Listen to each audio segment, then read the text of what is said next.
الشيطان الرجيم بسم الله الرحمن الرحيم الحمد لله الذي جعل الحمد مفتاحا لذكره وسببا للمزيد من فضله ودليلا على آلائه وعظمته والصلاة والسلام على عبده وأمين وحيه وخاتم رسله سيدنا ومولانا أبي القاسم محمد صلى الله وعلى أهل بيته الطيبين الطاهرين الذين أذهب الله عنهم الرجس وطهرهم تطهيرا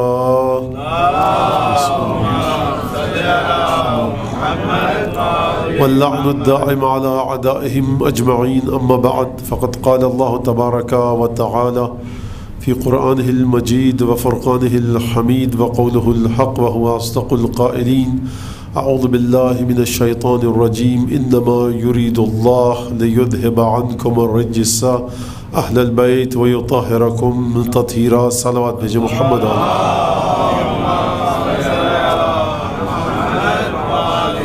آیت تطہیر کو عنوان بنا کر آپ حضرات کے سامنے گفتگو کا سلسلہ چل رہا ہے، اور جو آیت تطہیر کو میں نے عنوان بنایا اس کی وجہ بھی آپ کی خدمت میں عرض کی تھی کہ ہم جب حسین ابن علی سید الشہداء کو دیکھیں، پنجتن کو دیکھیں، 14 معصومین کی زندگی کا مطالعہ کریں، 12 اماموں کی زندگی کا مطالعہ کریں، اگر اس میں کوئی ایسی چیز جو ہماری عقلوں پر پرکھنے کے بعد ہماری سمجھ میں نہ آئے تو یہ بات ہمیشہ یاد رہے کہ قرآن نے کہہ دیا ہے کہ دیکھو انما یرید اللہ لیذھب عنکم الرجس اہل البیت، ہر برائی سے یہ پاک ہیں، ہر طہارت ان کے پاس ہے۔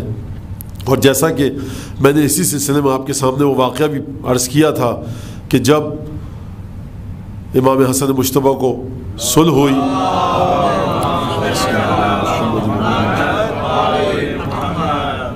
کہ بالکل خدا والی بات ہے، اور یہ بڑی غلط بات نہ سمجھی جائے کہ خدا والی بات ہے، لیکن خدا جس طرح سے مقام ربوبیت پر ہے، جس طرح سے خدا مقام الوہیت پر ہے، کہ جو میں نے آپ کے سامنے 8ویں امام اور 6ٹھے امام کی حدیث بتائی تھی کہ جب اس نے آ کر کہا کہ میں اب اس بات کو ذرا پچھلا خلاصہ پیش کر کے پھر آگے بڑھتا ہوں، کہ جب کسی شخص نے آ کر پوچھا تھا امام سے، بحر الانوار میں یہ حدیث ہے کہ اللہ اکبر کا معنی کہ امام نے فرمایا تھا، 6ٹھے امام نے، لوگ کیا کہتے ہیں پہلے یہ بتاؤ، تاکہ صاحب پہلے کھوٹا لے آؤ تاکہ ہم کھرا دکھائیں تو تم سمجھ سکو۔ کہا کہ مولا یہ لوگ کہتے ہیں اللہ اکبر یعنی اللہ سب سے بڑا ہے، تو امام نے، اب یہ میرا عقیدہ ہے، یقیناً مسکرائے ہوں گے، اور یہ پوچھا پھر جملہ تھا کہ آکان ہناک شیء یا آکان ثمۃ شیء، خدا کے ساتھ کوئی شے ہے کہ کہا جائے کہ یہ خدا کے مقابلے پر آئے، مقابلہ ہو، مقایسہ ہو، پھر کہا جائے کہ اللہ اس سے بڑا ہے۔ 8ویں امام کی حدیث ہے، مولا فرماتے ہیں کہ کان اللہ ولم یکن معہ شیء، اللہ تھا اور اس کے ساتھ اس کے پلے کی، اس کی ٹکر کی، اس کے مقابل کا کوئی وجود ہی نہیں تھا۔ اور علماء نے بعد میں اس پر اضافہ کیا آ کر کہ کان اللہ ولم یکن معہ شیء وکہا الآن کما کان، اور اب بھی ایسا ہی ہے۔ پروردگار کے سامنے کوئی ٹک ہی نہیں سکتا، کسی کی اوقات اور مجال ہی نہیں، سب اس کی مخلوق ہے، سب اس کے دسترخوان سے ریزہ خواری کر رہے ہیں، اگر اس کی نگاہ عنایت نہ ہو ہر وجود تہس نہس ہو جائے۔ کہا کہ دیکھو اسی طرح سے پروردگار اپنی صفات دے کر جن بندوں کو بھیجتا ہے نا، جس طرح سے تم پروردگار کے ساتھ کسی کا مقابلہ نہیں کر سکتے، مقایسہ موازنہ نہیں کر سکتے، یاد رکھنا اس کے بندے بھی ایسے ہی ہوتے ہیں کہ کسی بھی اچھی صفت میں تم ان کا مقابلہ نہیں کر سکتے، تم ان کے سامنے نہیں آ سکتے۔ اور آپ کو یاد ہوگا یہ واقعہ کل اور پرسوں بتایا تھا میں نے کہ جب صلح امام حسن ہو گئی اور آ کر مد مقابل جو امام کے تھا وہ بیٹھا ممبر پر کوفے کے، اور اس نے کہا کہ حسن ابن علی انا خیر منک لان الناس قد اجمعوا علی، اے حسن میں تم سے بہتر ہوں کیونکہ لوگوں نے مجھ پر متفق ہو گئے ہیں میری بادشاہت پر، اور لوگوں نے تم کو چھوڑ دیا۔ تو یاد ہے نا امام نے کیا کہا تھا کہ تو نے جو کہا کہ تو مجھ سے بہتر ہے، میں یہ نہیں کہہ سکتا کہ انا خیر منک، کیونکہ تجھ میں کوئی خوبی ہو تو میں مقابلہ کروں نا۔ اور جملہ کیا تھا امام کا؟ قد، عجیب جملہ ہے، قد برأنی من الرذائل، اللہ نے مجھے ہر بری صفت سے اسی طرح سے پاک رکھا ہے کما برأک من الفضائل، جس طرح سے تجھے ہر فضیلت سے دور رکھا۔ اتنا خوبصورت جملہ سوائے امام کی زبان کے کوئی اور زبان یہ نہیں کہہ سکتی کہ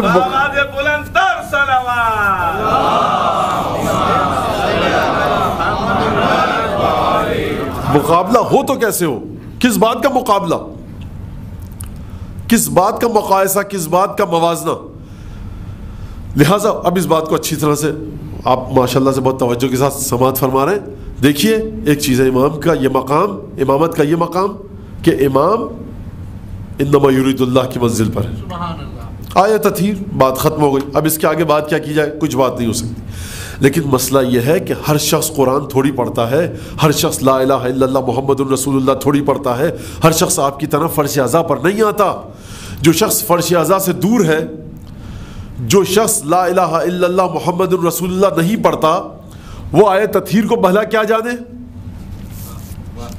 میرے اور آپ کے لیے سمجھنے کے لیے پروردگار نے فرما دیا، دیکھو خبردار، چھٹے امام نے فرمایا لا یقاس بنا احد، ہمارا کبھی کسی سے مقابلہ مت کرنا۔ کہا کہ ابن رسول اللہ یہ کیسے؟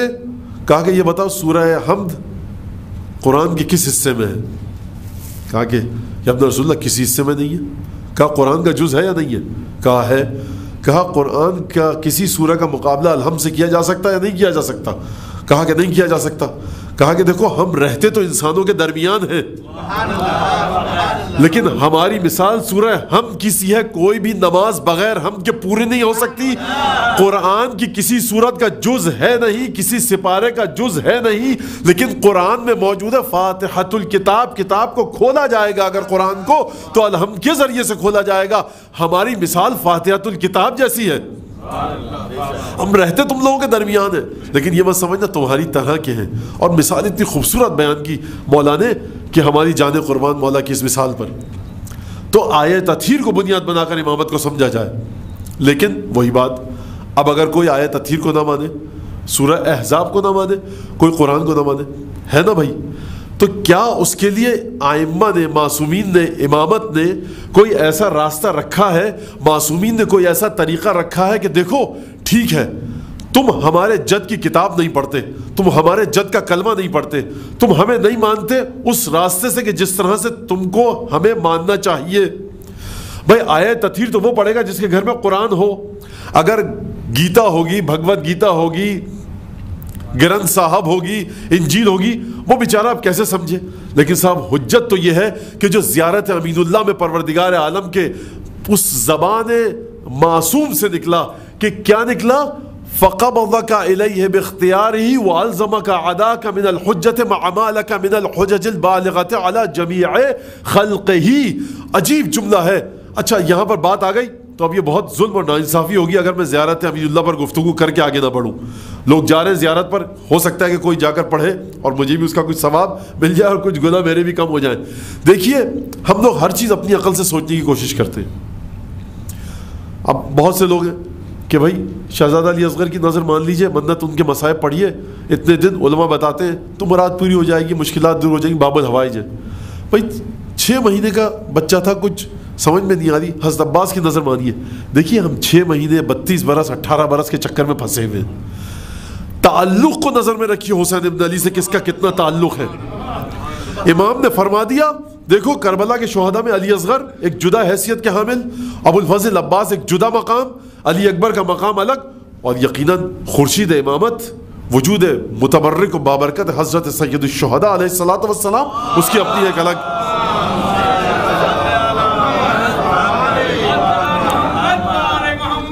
ہم جب دیکھتے ہیں ہم ہر چیز کو اپنی عقل سے سمجھنے کی کوشش کرتے ہیں۔ یہ امین اللہ کیا ہے؟ زیارت امین اللہ۔ اچھا نام بھی بڑا خوبصورت ہے، زیارت بھی بہت خوبصورت، مختصر ترین زیارتوں میں سے ایک ہے، لیکن عجیب بات ہے کہ مولا فرماتے ہیں کہ ہمارا جو چاہنے والا اسے ہم میں سے جس کے حرم میں پڑھے گا، بہت توجہ فرمائیے گا، ہمارا کوئی بھی چاہنے والا۔ اچھا یہ زیارت آئی کیسے؟ یہ جناب سید سجاد سے نقل ہوئی ہے۔ آپ پہلی دفعہ جب مشرف ہوئے زیارت سے جناب مولا کائنات کی تو آپ نے وہاں پر اس زیارت کو پڑھا۔ انشاءاللہ جو لوگ نجف جا رہے ہیں، صافی صفا کے ساتھ ایک مسجد ہے، وہ مقام ہے کہ جہاں پر جب سید سجاد آتے تھے مدینے سے زیارت کے لیے تو اپنے ناقے کو باندھتے تھے اور مولا کائنات کی زیارت کے لیے تشریف لے جاتے تو مشرف ہوتے تھے زیارت سے، اور زیارت کے بعد دوبارہ ناقے پر بیٹھ کر چلے جاتے تھے۔ تو یہ ان لوگوں کا جواب ہے کہ کہا جاتا ہے جب کہ مولانا ہم زیارت پہ نہیں گئے, 4 گھنٹے صرف نجف کی فلائٹ مل رہی تھی اور بہت ضروری کام تھا, ہم نجف صرف رک سکتے تھے. ہم نے کہا کیا فائدہ جانے کا, جائیں تو ایک ساتھ کم از کم 7-8 اماموں کی تو عراق کے ائمہ جو ہے ان کی زیارت کریں, کربلا, نجف, سامرہ, قازوین, کوفہ, سب جگہ جائیں. یہ صرف مولا کی زیارت کر کے آ جائیں, کیا فائدہ؟ اس فکر کو اپنے ذہن سے نکال دیجئے. اگر فائدہ نہ ہوتا, اگر شریعت نے زور نہ دیا ہوتا, اگر خدا کی پسند کے مطابق نہ ہوتا, تو سید سجاد حجت خدا, جس کو قیامت میں کہا جائے گا این زین العابدین, این سید الساجدین, وہ ناقے پر بیٹھ کے آئے, اپنے ناقے کو باندھے, زیارت کرے اور پھر واپس چلا جائے. یہ دلیل ہے اس بات کی کہ آپ کو جس امام کی جتنی دیر بھی زیارت کا موقع مل رہا ہے ضرور جائیے. نجف لے کر جا رہا ہے جہاز, 1 گھنٹے رکنا پڑے گا نجف میں اور اس کے بعد واپسی ہو جائے گی. کربلا نہیں جا پائیں گے, کوئی حرج نہیں ہے, کوئی حرج نہیں ہے. کسی بھی امام کی زیارت کا موقع مل رہا ہے چلے جائیے, جتنی دیر زیارت کا موقع مل رہا ہے کر لیجئے. امین اللہ, امین اللہ کا مطلب کیا ہے؟ اللہ کا امین, یعنی اللہ نے اپنی امانتیں رکھوائی ہوئی ہیں. اچھا, اب یہ مثال میں پہلے بھی عرض کر چکا ہوں, آپ کے سامنے بھی عرض کروں کہ دیکھیں, جب آپ نے گھر جاتے ہیں, گھر میں کوئی قیمتی چیز ہوتی ہے تو اپنے کسی دوست پڑوسی جو اعتماد کا ہوتا ہے اس کے پاس رکھوا کر جاتے ہیں. ایسا ہی ہے نا, ایسا ہی ہے یا نہیں ہے؟ گھر میں کوئی بے قیمت چمچہ ہو اگر زنگ آلود, یا کونے میں پڑی ہمارے ہندوستان پاکستان میں پھول جھاڑو, تو وہ آپ امانت کے طور پر کبھی پڑوسی کو دے کر نہیں جائیں گے. قیمتی کاغذات دے کر جائیں گے, قیمتی چیزیں دے کر جائیں گے, کہیں گے بھائی یہ امانت ہے, واپس آ کر لے لوں گا. تو پروردگار نے وہ کون سی قیمتی چیزیں تھیں جو علی ابن ابی طالب کے وجود میں امانت کے طور پہ رکھی؟ اور زیارت امین اللہ کہہ رہی ہے کہ جب جاؤ تو دیکھو سید سجاد نے جو جملہ پڑھا تھا, السلام علیک یا امین اللہ فی ارضہ وحجتہ علی عبادہ, بہت توجہ کے ساتھ سنیے گا اس بات کو. سلام ہو آپ پر اللہ کے امین, اس کی زمین پر اللہ کے امین, وحجتہ علی عبادہ, اور سلام ہو آپ پر اے مولا کائنات جناب امیر کہ جو اللہ کے بندوں پر اللہ کی حجت ہیں. اب یہ اللہ کی بندگی کا دائرہ کہاں تک پھیلا ہوا ہے؟ جبرائیل, میکائیل, اسرائیل, اسرافیل, سب کے سب اللہ کی حجت, اللہ کے بندے ہیں. جناب امیر ان پر بھی حجت ہے. اور اس کے بعد یہ جملہ کہا جاتا ہے السلام علیک یا امین اللہ فی ارضہ وحجتہ علی عبادہ عملت بکتابہ اشہد انک جاہدت فی اللہ حق جہادہ وعملت بکتابہ واتبعت سنن نبیہ. اے مولا, میں گواہی دیتا ہوں کہ آپ نے رسول اللہ کی سنت پر عمل کیا, قرآن پر عمل کیا, اور خدا کے راستے میں اس طرح سے کوشش کی, جہاد کیا جس طرح سے جہاد کرنے کا حق تھا. فقبضک الیہ باختیارہ والزم اعداءک الحجۃ مع ما لک من الحجج البالغۃ علی جمیع خلقہ. پروردگار نے آپ کو اپنے اختیار سے اپنی جانب بلایا, اور بلانے کے بعد آپ کی اس شہادت کے ذریعے فَأَلْزَمَ عَادَاكَ الْحُجَّةِ, اور آپ کے دشمنوں پر آپ کے وجود کے ذریعے حجت کو پورا کر دیا. مَعَ مَا لَكَ مِنَ الْحُجَجِ الْبَالِغَةِ عَلَى جَمِيعِ خَلْقِهِ, یہ کوئی نہ سمجھے کہ اللہ کی حجت اس وقت پوری ہوئی مولا کائنات کے وجود کے ذریعے, معصومین کے وجود کے ذریعے, کہ جب معصومین کو شہادت نصیب ہوئی. زیارت کہہ رہی ہے مَعَ مَا لَكَ مِنَ الْحُجَجِ الْبَالِغَةِ عَلَى جَمِيعِ خَلْقِهِ, مولا آپ کی شہادت کے ذریعے تو ایک حجت پوری ہوئی, لیکن اس سے پہلے آپ کی ذات میں اتنی ساری حجتیں تھیں کہ جس حجت کو بھی مخلوق کے سامنے لایا جاتا مخلوق مان لیتی, وہ آپ کے وجود کو سمجھ جاتی. معمالک من الحجج البالغۃ علی جمیع خلقہ, خدا کی پوری مخلوقات پر آپ کی حجت موجود ہے. یہ زیارت کیا کہتی ہے؟ اس کے بارے میں روایت ہے کہ جو ہمارا چاہنے والا 12 اماموں میں سے جس کے حرم میں زیارت کو پڑھے گا, فرشتے نور کی مہر لگا کر آسمان پر رسول خدا کی خدمت میں لے جائیں گے, اور جب ہمارے آخری حجت اور ہمارے آخری امام ظہور کریں گے تو فرشتے لا کر ہمارے نام کی جو مہر لگی ہوئی ہوگی وہ جا کر ہمارے آخری امام کو دیں گے. چھوٹی سی زیارت,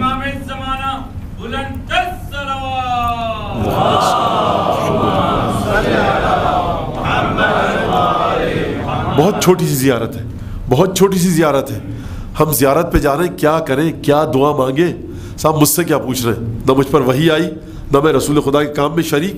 ایک حقیر سا 2 کوڑی کا ذاکر سید الشہداء کا نہ جانے سید الشہداء قبول کرتے بھی ہیں اس خدمت کو یا نہیں کرتے. بادشاہ وہ ہیں, ٹھوکر مار دے پورے اعمال کو ہمارے, ہم کیا کر لیں گے.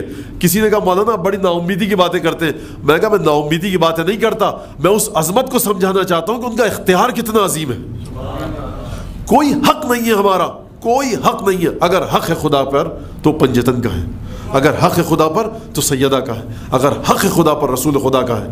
عجیب بات ہے بڑی, خدا پر کسی کا حق ہو, یہ کیسے ہو سکتا ہے. قرآن میں خدا نے کہا نا وَقَانَ حَقًّا عَلَيْنَا نَصْرُ الْمُؤْمِنِينَ, ہم پر تو لازم ہے ہی کہ ہم مومنین کے حق کو اپنے اوپر لازم رکھیں.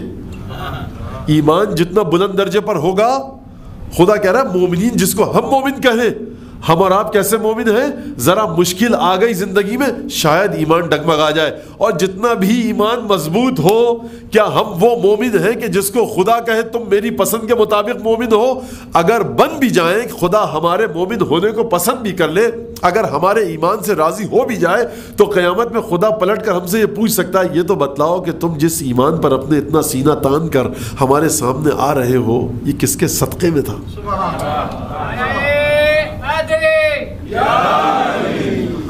مع ما لك من الحجج البالغة على جميع خلقه اللهم فاجعل نفسي مطمئنة بقدرك راضية بقضائك مولعة بذكرك ودعائك محبة في صفة أوليائك محبوبة في أرضك وسمائك صابرة على نزول بلائك شاكرة لفواضل نعمائك ذاكرة لسوابغ علائك مشتاقة إلى فرحة لقائك. کیا مانگنا ہے حسین سے؟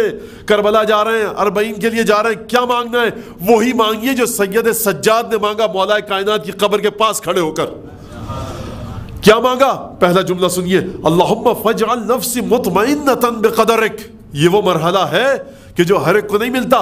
پروردگار میرے دل کو اپنے فیصلوں کے آگے مطمئن کر دے. فاجعل نفسی مطمئنۃ بقدرک راضیۃ بقضائک. پروردگار جو تو فیصلے کر رہا ہے نا میرے لیے, مجھے اس پر راضی کر دے. مولعۃ بذکرک ودعائک. تیری دعا کے سلسلے میں, تیرے ذکر کرنے میں میرے دل میں لالچ پیدا کر دے. مجھ میں لالچ ہو اگر تو تیرے ذکر کی, وہی چیز جو مولا کائنات نے فرمائی اللہم فاجعل قلبی متیمنا, یعنی پروردگار میرے دل کو اپنے ذکر کے لیے بےتاب کر دے. میرا دل تیرے ذکر کے لیے تڑپتا رہے, میرا دل تیرے ذکر کے لیے بےتاب رہے. مولعۃ بذکرک ودعائک محبۃ فی صفۃ اولیائک. پروردگار تو اپنے تمام اولیاء سے محبت کرتا ہے, جو تیرے خاص اولیاء ہیں نا مجھے ان کے گروہ میں شامل کر اور مجھ سے بھی محبت کر. محبۃ فی صفۃ اولیائک ذاکرۃ لثوابغ علائک. پروردگار مجھے اس قابل بنا کہ میں تیری پچھلی نعمتوں کو یاد رکھ سکوں. مشتاقۃ الی فرحۃ لقائک. پروردگار میں تیری ملاقات کا مشتاق رہوں اور مجھے تیری ملاقات کرنے میں کوئی گھبراہٹ محسوس نہ ہو, بلکہ میں جب تیری ملاقات کو آؤں, مجھے موت آئے تو مجھے موت ایسا لگے جیسے میرے وجود میں کوئی ٹھنڈک اور تازگی عطا ہو رہی ہے. مولعۃ بذکرک ودعائک محبۃ فی صفۃ اولیائک. یعنی عجیب جملہ ہے یہ زیارت امین اللہ کا. تو ہمیں اس لحاظ سے چلنا چاہیے کہ ہم پہچانے تو کیسے, ان صفات کے ذریعے. یہ کون سی دعائیں ہیں؟ عجیب دعائیں, بہت بڑی بہت عظیم الشان مطالبات ہیں نا خدا سے کہ اپنے قضاء و قدر پر مجھے مطمئن رکھ, راضی رکھ, اپنی ملاقات کا مجھے مشتاق بنا. یہ تو بڑے انبیاء اور اولیاء کی دعائیں ہیں کہ صاحب موت کے لیے تیار نہیں رہو, خوشی سے موت کو گلے لگاؤ. پروردگار اگر تمہارے دل میں لالچ ہو تو صرف ذکر خدا کی لالچ ہو. اگر تم جاؤ پروردگار کی بارگاہ میں تو خوش ہو کر جاؤ, موت کو خوشی سے گلے لگاؤ, پروردگار کی نعمتوں کو یاد رکھو, پروردگار کے خالص بندوں میں شامل ہو جاؤ. یہ بڑی عجیب دعائیں ہیں. یہ کیا یہاں پر نہیں مانی جا سکتی؟ مانی جا سکتی ہیں, مانگی جا سکتی ہیں, لیکن اللہ اکبر جب ذریع ہو کسی امام کی زیارت کی جائے تب ہمیں بتایا سید سجاد نے کہ دیکھو یہ وہ دعا نہیں ہے جو ہر جگہ تم مانگ لو. اس کے لیے شرط یہ ہے کہ تم اس ذریع کے قریب سے قریب تر کھڑے ہو کہ جہاں پر حجت خدا لسان اللہ ناطق کا وجود مقدس دفن کیا گیا تھا, یہ اس وجود مقدس کی برکت کے ساتھ یہ تمہیں اختیار دیا گیا کہ جب جاؤ زیارت پر یہ دعا پڑھو, ورنہ تمہاری یہ اتنی طاقت نہیں کہ ہر جگہ تم یہ دعا مانگ سکو. اب ایک سوال اور پیدا ہوتا ہے کہ کیا یہاں سے زیارت امین اللہ نہیں پڑھی جا سکتی؟ ہاں, رجائے مطلوبیت کی نیت سے پڑھی جا سکتی ہے کہ مولا چھت پہ جائے انسان، آسمان کے نیچے برآمدے میں چلا جائے کہ کھلے آسمان کے نیچے یا چھت پر، اگر خواتین نہیں جا سکتی، کوئی ضعیف ہے، بیمار ہے، چھت پہ نہیں جا سکتا یا چھت موجود نہیں ہے، تو گھر میں کمرے میں بیٹھ کے پڑھ لے، کوئی حرج نہیں ہے اس میں، لیکن امام سے تعلق ضروری ہے۔ کیا بات سمجھانا چاہ رہا ہوں میں؟ ضروری نہیں ہے کہ آپ اس زیارت کو جا کر حرم میں ہی پڑھیں، لیکن اگر حرم میں پڑھیں تو ہمیں جو سکھایا گیا ہے وہ حرم میں سکھایا گیا، یہاں سے بیٹھ کر بھی آپ پڑھ سکتے ہیں۔ اب بات یہ ہو رہی تھی، یہ چیز آپ نے سمجھ لی، بات یہ ہو رہی تھی کہ جو شخص آیت تطہیر کو نہیں پڑھتا، قرآن کو نہیں مانتا، اسلام کو نہیں مانتا، آپ نے دیکھا مولانا، دیکھیے طہارت بنیاد ہے امام کے وجود کو سمجھنے کے لیے، اور کیا خوبصورت جملہ، پھر مجھے دہرانے کو بار بار دل چاہتا ہے، خدا نے مجھے اس طرح سے ہر بری صفت سے پاک رکھا ہے جس طرح سے تجھے ہر فضیلت سے دور رکھا۔ کیا کہنے، ایک درود بھیجیے امام حسن کو، اللہم صلی اللہ علیہ وسلم۔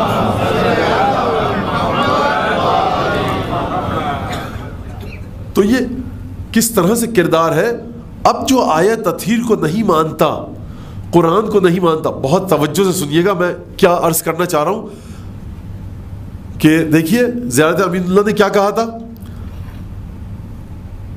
کہ مولا فقبضک الیہ باختیارہ، اللہ نے آپ کو اپنی مرضی سے قبض کیا، اٹھا لیا اپنی جانب، شہادت دی، وَأَلْزَمَ أَعْدَاءَكَ الْحُجَّةَ، آپ کے دشمنوں پر حجت پوری کر دی۔ الحمدللہ یہ ممبر سید الشہداء کا صدقہ ہے کہ جس طرح سے ہمارے لوگوں کے بچے کی ادبیات اور مشکل الفاظ کو سمجھ لیتا ہے، شاید کہیں اور اردو اور عربی کے الفاظ اتنی وافر مقدار میں بچے سمجھ نہ پائیں۔ یہ حجت پوری کرنا کوئی اور بچہ ہو نہیں سمجھ سکتا، لیکن ہمارے بچوں کو پتہ ہے ماشاءاللہ سے، ماؤں نے ہماری سکھایا ہے کہ مولا نے کیا کیا، حجت پوری کی۔ حجت پوری کرنا سب کو پتہ ہے کہ کیا ہے۔ زیارت امین اللہ کہہ رہی کہ حجت پوری کر دی۔ مَا مَا لَكَ مِنَ الْحُجَجِ الْبَالِغَةِ عَلَى جَمِيعِ خَلْقِهِ، اور اس کے علاوہ بھی ایسی حجتیں تھیں آپ کے پاس کہ آپ نے اللہ کی پوری مخلوق پر وہ حجتیں تمام ہو چکی ہیں، اللہ کی پوری مخلوق پر وہ حجتیں تمام ہو چکی ہیں۔ یہ بات سن لی آپ نے، ترجمہ بھی سن لیا۔ اب میرا ایک سوال ہے، وہ جو بیچارہ حسین ابن علی کو آج پیدا ہوا، جس کے ہاتھ میں پورے احترام کے ساتھ کہوں، اس کا مذہب کچھ بھی ہے، بھگوت گیتا پڑھتا ہے، گرنتھ صاحب پڑھتا ہے، اوستا پڑھتا ہے، انجیل پڑھتا ہے، توریت پڑھتا ہے، انسان ہے، اس کا مذہب ہے، اس کے مذہب کا میں احترام کرتا ہوں، ہمیں مذہب کا احترام سکھایا گیا ہے، انسان کا احترام سکھایا گیا ہے، بہت بالکل ٹھیک، لیکن ہے تو وہ بھی خدا کا بندہ نا۔ ہندو، سکھ، عیسائی، جین، بدھسٹ، ایتھیسٹ، کمیونسٹ، جو خدا کو نہیں مانتا، خدا کا بندہ تو وہ بھی ہے یا نہیں ہے؟ ہے۔ زیارت کہہ رہی ہے مولا آپ کی ساری حجتیں تمام خدا کے بندوں پر پوری ہو گئی۔ زیارت نے کہا کہ آپ کی تمام حجتیں پوری کر کے گئے آپ خدا کے سارے بندوں پر۔ ادھر سے خدا کے بہت سے بندے ایسے ہیں کہ جو قرآن کو مانتے ہی نہیں، اور امامت کی حجتیں ہیں قرآن میں، امامت کے دلائل ہیں قرآن میں، امامت کے دلائل ہیں حدیث میں۔ غدیر خم کا واقعہ رسول خدا کے لسان مبارک سے، تمام کی تمام احادیث مولا کائنات کی شان میں رسول خدا نے بیان فرمائی۔ اب جو رسول ہی کو نہ مانے، جو قرآن ہی کو نہ مانے، تو پھر یہ زیارت کیسے کہہ رہی ہے کہ پورے بندوں پر، اللہ کی پوری مخلوق پر آپ کی حجت پوری ہو گئی؟ مجھے نہیں پتا کہ میں اپنی بات منتقل کر پایا یا نہیں، لیکن اگر منتقل نہیں ہوئی تو بھی اب اس سے زیادہ میں بیان نہیں کر سکتا، کیونکہ 12-13 منٹ رہ گئے اور انتظامی کے ساتھ یہاں کی بس سنجیدہ حالات ہو جائیں گے اگر آج بھی میں دیر سے ختم کیا۔ دیکھیے حجت پوری کر دی زیارت کہہ رہی ہے، لیکن حجت پوری کیسے ہوئی؟ حجت تو پوری اس وقت ہوگی نا کہ جب آپ قرآن پڑھیں گے، آپ جا کر زیارت امین اللہ پڑھیں گے، آپ جا کر حدیث کو دیکھیں گے، نہ کوئی آپ رسول کو مانے نہ آپ قرآن کو مانے، تو حجت پوری ہوگی تو کیسے؟ اس کا جواب یہ ہے کہ آئمہ کے فضائل صرف قرآن میں نہیں ہے، آئمہ کے فضائل رسول خدا کی زبانی نقل نہیں ہوئے، بلکہ امام کا کردار ایسا تھا کہ دیکھو تم اگر حسین ابن علی کو آیت تطہیر کے ذریعے نہیں سمجھنا چاہ رہے، نہیں سمجھ سکتے، تم حسین کو آیت مباہلہ کے ذریعے نہیں سمجھ سکتے کیونکہ تمہارے گھر میں قرآن نہیں ہے، تم قرآن کو نہیں مانتے، لیکن تمہیں یہ تو پتا ہے نا کہ جب ہر کے لشکر نے امام حسین سے ملاقات کی تھی تو یاد ہے نا، پیاس کے مارے انسانوں کو تو چھوڑو، جانوروں کی زبانیں باہر نکلی تھی۔ کچھ جانتے ہو کہ اپنے دشمن کے 1000 کے لشکر کو حسین نے کیا کیا تھا؟ یہ سمجھ میں آتا ہے۔ اور یہ مت سمجھنا کہ حادثاتی مسئلہ تھا. پچھلی منزل پر حسین نے کہا تھا تمام بنی ہاشم کے جوانوں سے کہ پانی جتنی مقدار میں برتن موجود ہیں، مشکیزیں موجود ہیں، بھر لو.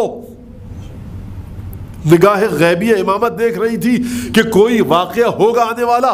رستہ روکنے آیا ہے، جانتے ہیں دشمن ہے، رستہ روکنے آیا ہے، لیکن یہ حجت خدا ہے، یہ حجت پوری کرنا ہے. وہی حجت جو زیارت امین اللہ نے کہا کہ دیکھو تم اگر نہیں پڑھتے قرآن نہ پڑھو، محمد رسول اللہ کی رسالت کی گواہی نہیں دیتے نہ دو، لیکن تاریخ تو پڑھو. آیات اور احادیث سے ہٹ کر حسین ابن علی نے اپنی شخصیت کا لوہا منوایا ہے. لیکن یہاں پر ایک بات، یہ جو حسین ابن علی نے کام کیا نا، کوئی یہ نہ سمجھے کہ حسین چاہ رہے تھے دنیا میں یہ واقعہ رہ جائے. اوقات کیا ہے دنیا کی حسین ابن علی کے سامنے؟ لوگوں کو اوقات کیا ہے کہ حسین ان کو دیکھے. عجیب حدیث ہے. کل کا واقعہ یاد ہے نا عمر ابن عبدود کا، کہ مولا نے کیا کہا تھا؟ مجھے حیا آتی ہے. یہ نہ رسول خدا کے سامنے بچوں کے لیے کہہ رہا ہوں اپنے نمبر بڑھانا چاہتے تھے، نہ مسلمانوں کے سامنے اپنے کردار کا لوہا منوانا چاہتے تھے. یہ اگر اس میدان میں علی تنہا ہوتے، کوئی دیکھ نہ رہا ہوتا، تب بھی علی عمر ابن عبدود کو جسم کو برہنہ نہ کرتے، اریاں نہ کرتے. کون تھا جنگ کے میدان میں جب وہ ملعون اپنے آپ کو برہنہ کر کے بھاگا تھا علی بن ابی طالب کی تلوار سے ڈر کر؟ وہاں تو کوئی نہیں تھا نا، دشمن تھا، جنگ ہو رہی تھی. کہا کہ اس نے اتنا گھٹیا کام کیا ہے کہ علی کی تلوار اگر چل گئی تو یہ تو ہے نجس، وہ نجاست ذوالفقار پہ بھی نہ آ جائے. کہ کس طرح سے اس کو قتل کیا. اس برہنہ ہو کر بھاگ رہا تھا دشمن میدان میں، لیکن ایک دفعہ علی نے دیکھا کہ اس نے یہ کام کیا ہے، اپنی آنکھوں پر ہاتھ رکھا، گھوڑے کی راسیں موڑی اور دوبارہ چلے گئے. اگر قتل کر دیتے تو بالکل بجا تھا، دشمن تھا، جنگ ہو رہی ہے، کچھ بھی کرو تم. لیکن دیکھیے یہ دنیا کی اوقات نہیں ہے کوئی معصومین کے سامنے. حدیث سنیے مولا کائنات کی. ایک بلند تر صلوات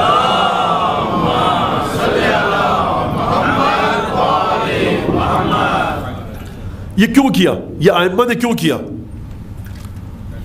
اب مجھے اس پر بھی آنا ہے کہ یہ جو کربلا، کیونکہ کربلا کی تاثیر اور اس کے اثرات تو اس وقت بات ہوگی جب کربلا اور کربلا کے ساتھ ہونے والے واقعات اور کربلا سے جو واقعات پہلے ہو رہے تھے اس پر گفتگو ہو جائے. تو دیکھیے حسین ابن علی نے صرف ایک سیدھا سادہ جملہ کہا، بھائی میں بیعت نہیں کروں گا. یہ میں کئی دفعہ بیان کر چکا ہوں، نہ جانے یہاں سے یا کہاں سے، اب تو یاد بھی نہیں رہتا، کہ میں بیعت نہیں کروں گا. ایک جملہ ہے، میں بیعت نہیں کروں گا. نہ تلوار اٹھائی.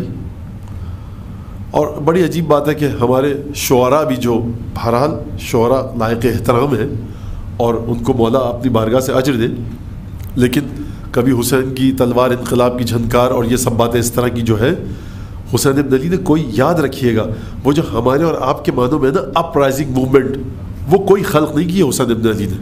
یہ اچھا ایک بات بتا دوں، یہ میرا نظریہ ہے، غلط بھی ہو سکتا ہے، لیکن یہ میرا نظریہ ہے اور مطالعے کے بعد ناقص ہی صحیح، لیکن میں نے اس کو اختیار کیا. کوئی اپ رائزنگ موومنٹ اور صاحب گاندھی جی، جناح صاحب، ہو چی من، ماؤ زے تنگ، ان کے اقوال لا رہے ہیں حسین نے یہ کر دیا، حسین نے وہ کر دیا. جب تک آپ حسین ابن علی کو زاویہ نگاہ ختمی مرتبت سے نہیں دیکھیں گے آپ حسین کو سمجھ ہی نہیں سکتے.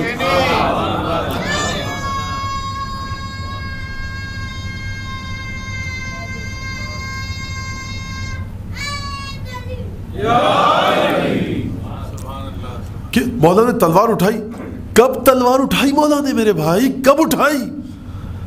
حسین ابن علی کو آپ دنیا والوں کی نگاہ سے دیکھیں اور وہ باتیں جو کہی جاتی ہیں حسین ابن علی سید الشہداء کی شہادت کے سلسلے میں اگر انہیں صحیح مان لیا جائے تو حسین ابن علی ایک ناکام فوجی ہیں، نعوذ باللہ، ناکام جرنیل ہیں، فنون سپاہ گری سے واقف نہیں ہے، اپنے والد سے کچھ ورثے میں نہیں لیا فنون سپاہ گری کو.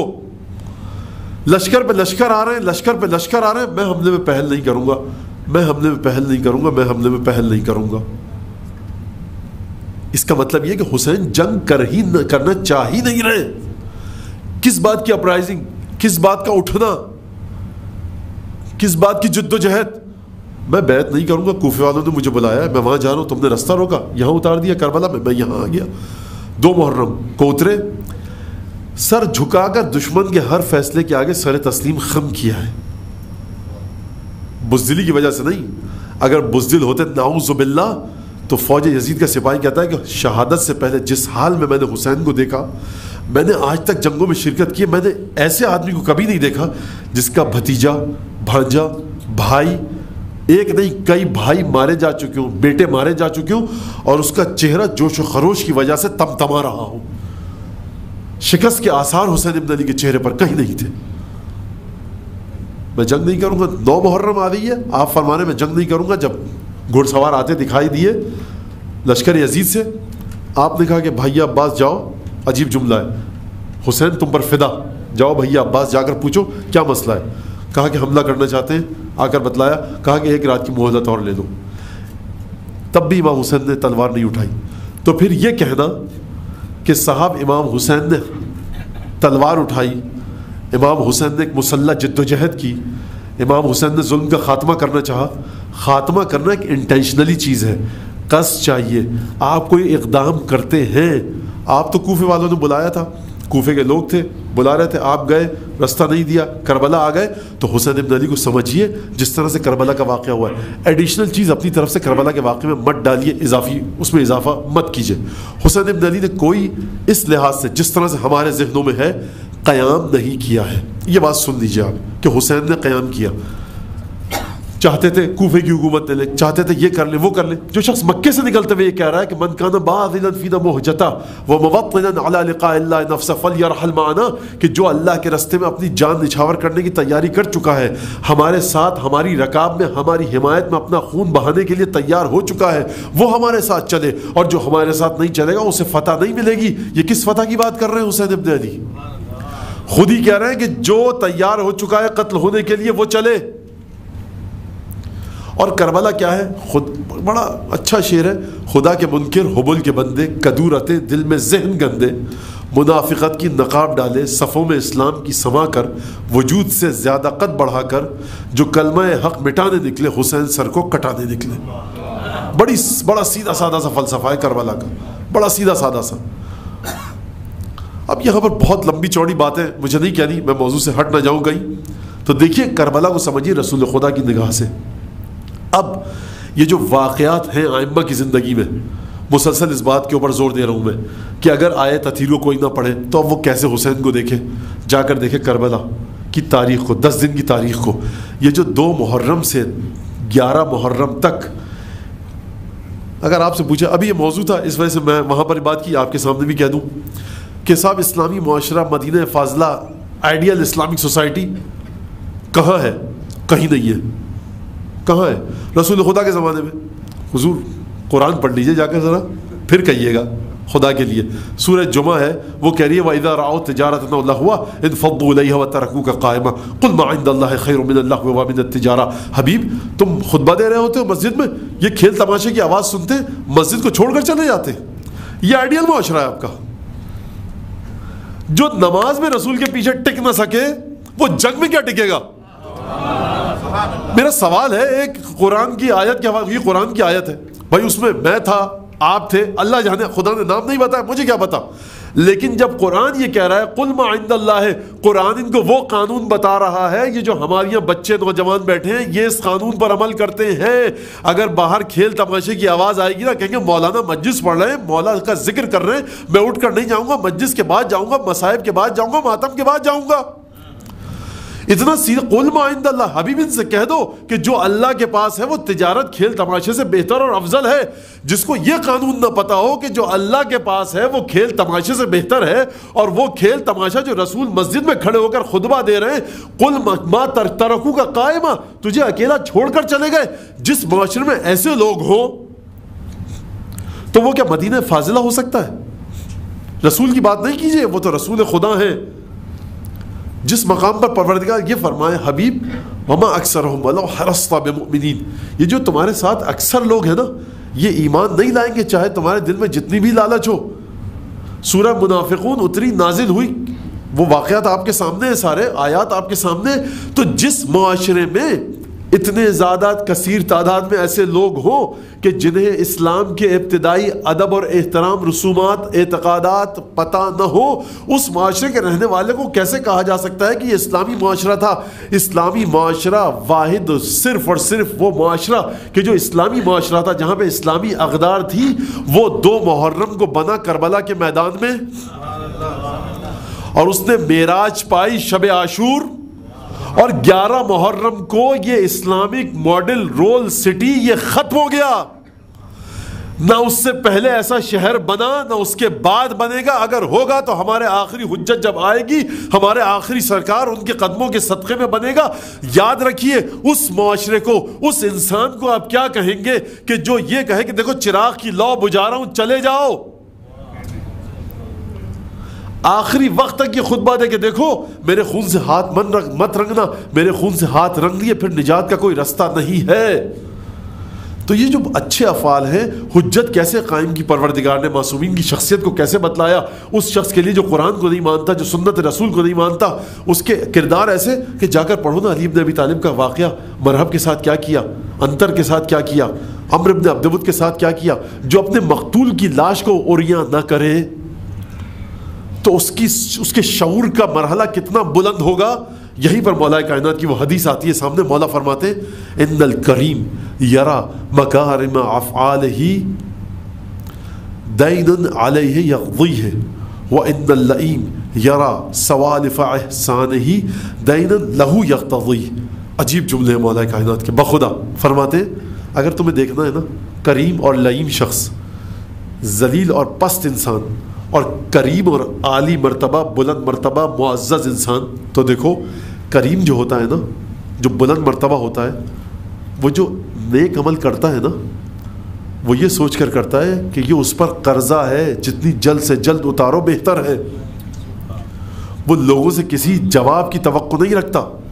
اور لئیم جو ہوتا ہے نا، پست فطرت انسان، وہ اپنے پرانے احسانات کو تم پر اپنا ایسا قرضہ دیکھتا ہے کہ جو اسے ہر لحظہ چکانے کے لیے تیار رہتا ہے۔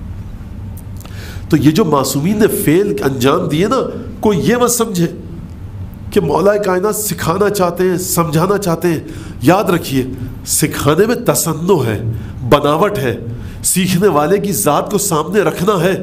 سید الشہداء کی شخصیت کی کرامت اس بلندی پر ہے، سید الشہداء کی شخصیت کی عزت نفس، ان کی عزت، ان کی عظمت اس مقام پر ہے کہ وہ سوائے اپنی ذات کے کہ میرے نام کے ساتھ سیدہ کا نام ہے، میرے نام کے ساتھ علی مرتضیٰ کا نام ہے، میں ایسے گھر میں پرورش پائی ہے میں نے، میرے ساتھ رسول اللہ کا نام ہے، میں پنجتن میں شامل ہوں، میری روح کی تربیت قصبی اور اکتسابی علم کے ذریعے نہیں کی گئی ہے، میں علم وحیانی سے سرشار ہوں۔ اب میری کیا ذمہ داری ہے؟ حسین ابن علی کی نگاہوں کے سامنے نہ دنیا کی کوئی حیثیت ہے، نہ دنیا والوں کی۔ حسین ابن علی کے والد گرامی جب یہ فرمائیں کہ تم اپنے درمیان دیکھ لو کہ تم میں جو کریم ہے وہ احسانات نیکیاں کرتا ہے تو اس انداز سے کرتا ہے کہ گویا اس کی گردن پر بوجھ ہے، جلد سے جلد اسے اتار دے۔ تو سوچو ذرا وہ ہستی کہ جس کے ذریعے ہم نے اور آپ نے عزت پائی ہے، کرامت پائی ہے، اس ہستی کی کرامت کس مقام پر ہوگی؟ یہ جو افعال انجام دیے ہیں معصومین نے، ائمہ نے، کہ ہم دیکھ کر متحیر رہ جاتے ہیں کہ وہ مولا کائنات ہمیشہ روٹیاں اور کھجور لے کر جا رہے ہیں، اور وہ شخص شکوہ کر رہا ہے مولا کائنات سے، نابینا، جو ایک کھنڈر نما خراب گھر میں، منہدم گھر تھا، اس میں رہتا تھا، غریب آدمی تھا، روز مولا کائنات اس کے لیے کھجور اور روٹیاں لے کر جاتے تھے۔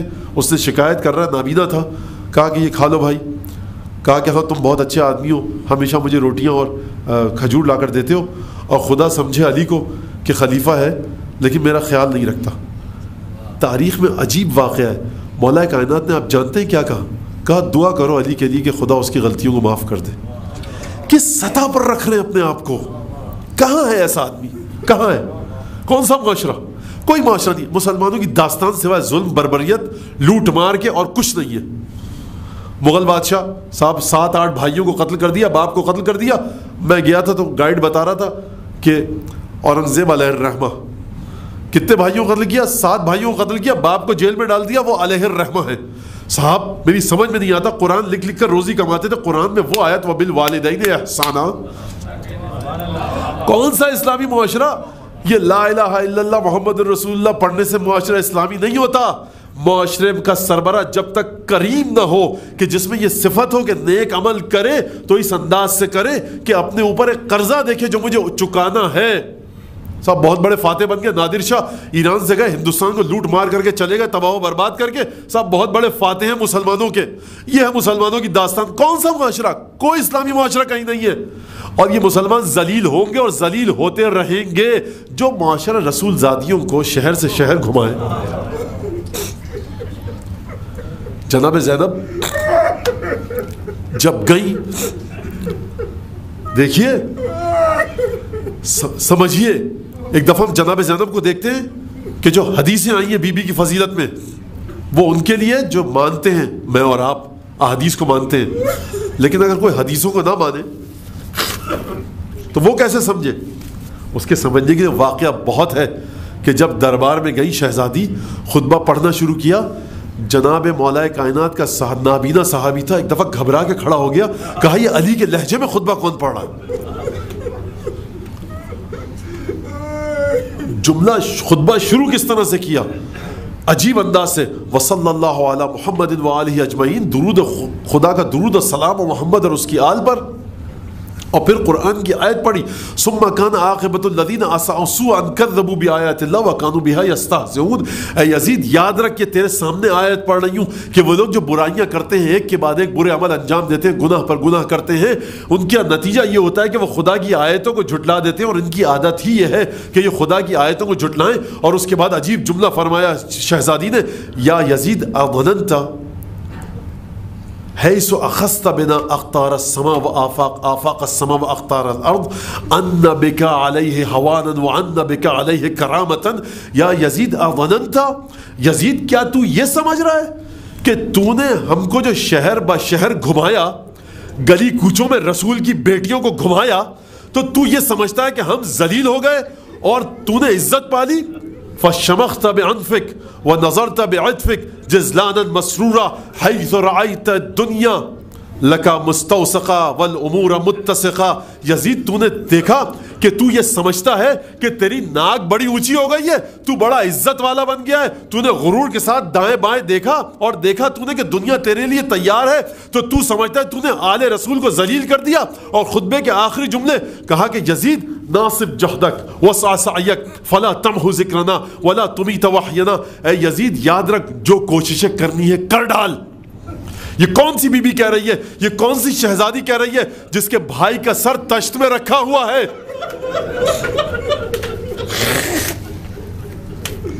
جس کے بھائی کا سر تشت میں رکھا ہوا ہے، جس کے گلے رسن سے بندھے ہوئے ہیں. علی اکبر اور محمد عباس کے سر سامنے ہے. ہونا تو یہ چاہیے تھا کہ شہزادی بول نہ پاتی، بدن پر کپ کپی طاری ہوتی، گریا کرتی، لیکن اگر گریا کرتی تو زیارت امین اللہ کیسے حجت پوری کرتی؟ سیدہ زینب کو منوانا ہے کہ دیکھو میں علی اور فاطمہ کی بیٹی ہوں، میرے اندر جرت یہ ہے کہ میرے بھائیوں کے سر سامنے ہیں، میری اولاد کے بھانجوں کے سر سامنے ہیں، لیکن میری آواز میں کپ کپاہٹ نہیں ہے. اور عجیب انداز سے تماچا مارا یزید کے منہ پر.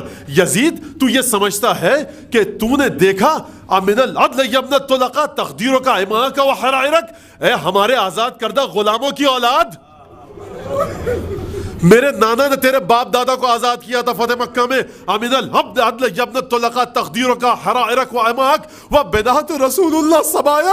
اے یزید کیا یہ عدل ہے کہ تیرے گھر کی عورتیں تو پردے میں ہو، رسول کی بیٹیاں بھرے دربار میں بے پردہ کھڑی ہو؟ نساق کما تساق الاسارا، ہمیں اس طرح سے گھمایا جائے جس طرح سے قیدیوں کو گھمایا جاتا ہے. میرے نانا نے دیکھ یزید، کردار کا فرق دیکھ، کردار کا فرق دیکھ. میرے نانا نے تیرے باپ دادا کو آزاد کیا اور تجھے طاقت ملی تو تم نے رسول کی بیٹیوں کو بے کجاوا اونٹوں پر پھرایا. پھر فرمایا کیف ترتجا من لفظا فوہ اکباد الاسکیا ونبتا لحمہ من دماء الشہداء. کہا بی بی سیدہ زینب نے کہا ارے یزید یہ تو بڑی غلط بات ہوگی، میں تجھ سے بھلائی کی امید کیسے رکھوں؟ تیرے تو دانتوں سے ہمارے چچا حمزہ کے جگر کے ٹکڑے لٹک رہے ہیں، اور تیری اوقات یہ ہے کہ تیری پرورش ہمارے شہداء کے خون چوس چوس کر ہوئی ہے. ناصب جہدک وسع سعیک فلا تمیت وحینا.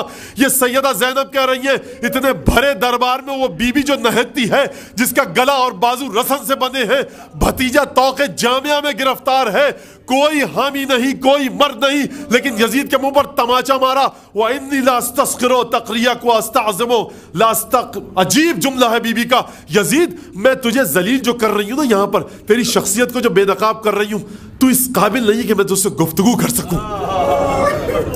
کہاں زنا زادہ شرابی اور کہاں سیدہ کی اولاد، کہاں بدکار نطفہ اور کہاں وہ خاتون کہ جس نے دامن وحی میں پرورش پائی۔ انی لا استعظم تقریک یزید ولا استحقرو، یزید تجھے میں بہت حقیر جانتی ہوں، تجھے جو بے نقاب کر رہی ہوں نا، تیری اوقات اس سے بھی کہیں کم ہے کہ میں تیرے بارے میں کوئی گفتگو کروں، لیکن کروں تو کیا کروں، میرے سینے میں ایک لاوا ہے جو پھٹا پڑ رہا ہے، بھائیوں کے سر سامنے کروں تو کیا کروں، تو جانتا ہے تو نے کن لوگوں کو قتل کیا، نجوم و اعلی السما، یہ وہ ہستیاں جی جو آسمان کے تارے تھے، عزیزو آپ نے گریہ کیا نا، کسی میں کوئی حرکت نہ ہوئی۔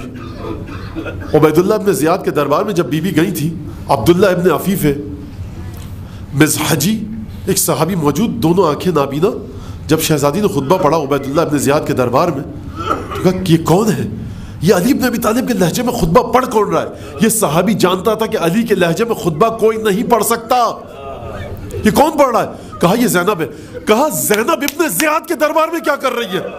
کہا تجھے نہیں پتا یہ حسین ابن علی کا سر ہے، یہ عباس کا سر ہے، یہ زینب ہے، یہ رسول کی بیٹیاں رسل بستہ ہیں۔ ایک دفعہ کھڑا ہوا، لعنت بھیجی عبید اللہ پر، کہا لعنت تو تجھ پر، عبید اللہ نے حکم دیا قتل کر دو۔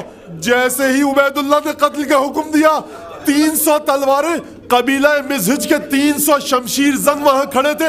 کہا امیر اگر تم نے ہمارے اس سردار کو قتل کا حکم دیا، ہماری تلواریں بے نیام ہیں، نکل چکی ہیں، میں ہاتھوں کو جوڑ کے عرض کروں گا رسول اللہ سے، کسی اور سے نہیں کہوں گا، یا رسول اللہ ہماری طرف سے تعزیت قبول کیجئے، یہ مومنین آپ کی بیٹی کے لیے یہاں آزاداری کرنے آئے ہیں۔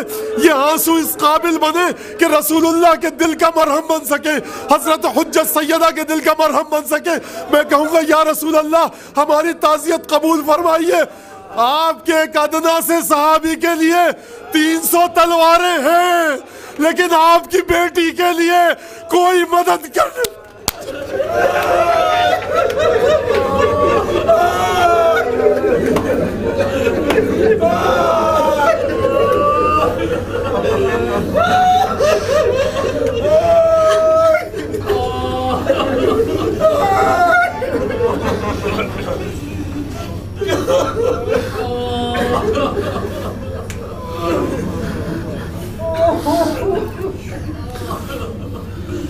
جدید پر لعنت۔ اللهم كن لوليك الحجة ابن الحسن صلواتك عليه وعلى آبائه